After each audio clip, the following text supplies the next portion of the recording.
এই যে ভাই, এই এনজিও সব লোকজন কোথায়? জানি না।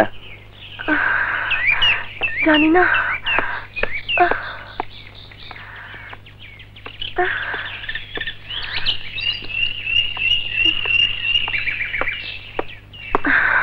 এই যে ভাই, এই এনজিওর লোকজন কোথায়?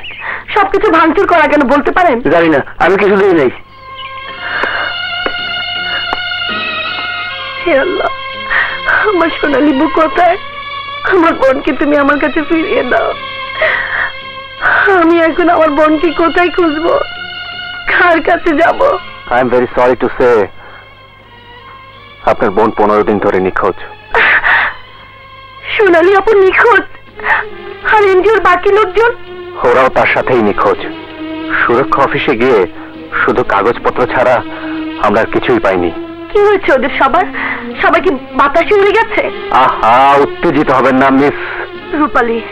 রূপালী, মাথা ঠান্ডা করে শুনুন। আমি যেদিন ডিউটিতে জয়েন করেছি সেদিনই কিছু সন্ত্রাসী সুরক্ষা এনজিও অফিসে আক্রমণ করেছিল। তারপর থেকে সবাই নিখোঁজ। তাদের খুঁজে পাবার চেষ্টা চলছে, বাট এখনো কাউকে পাওয়া যায়নি। প্লিজ ওসি সাহেব, আমার বোনকে খুঁজে দিন। ও ছাড়া এই দুনিয়াতে আপন বলে আমার আর কেউ নেই। I am very sorry. দেখুন, এই মুহূর্তে এর চেয়ে বেশি কিছু আমি আর বলতে পারছি না। তবে সোনালীর খোঁজ পেলে আমি আপনাকে ঠিকই জানাবো। বাই দ্য ওয়ে, কোথায় উঠেছেন জানতে পারি? ভেবেছিলাম আপুর সাথেই থাকবো, কিন্তু এখন তো কিছুই বলতে পারছি না। যেখানেই থাকুন, থানায় 2 দিন পর খবর নেবেন, ওকে? ঠিক আছে, হাসি। শুনুন, জি? আপনার মতো সুন্দরী একা মেয়ে মানুষের জন্য এই এলাকাটা নিরাপদ নয়। সম্ভব হলে থানায় ঠিকানাটা রেখে যেখান থেকে এসেছেন সেখানেই ফিরে যান।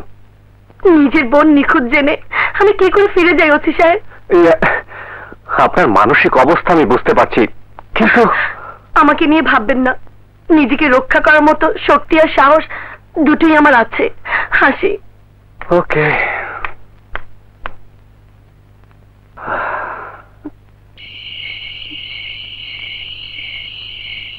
নাগমা, আগামীকালের সমস্ত প্রিপারেশন রেডি তো? হ্যাঁ মুন্না ভাই, সোনালী ওদিকে অস্ত্র, গোলা বারুদ সমস্ত কিছু রেডি করে রেখেছে। আচ্ছা ঠিক আছে, যাও শুয়ে পড়ো।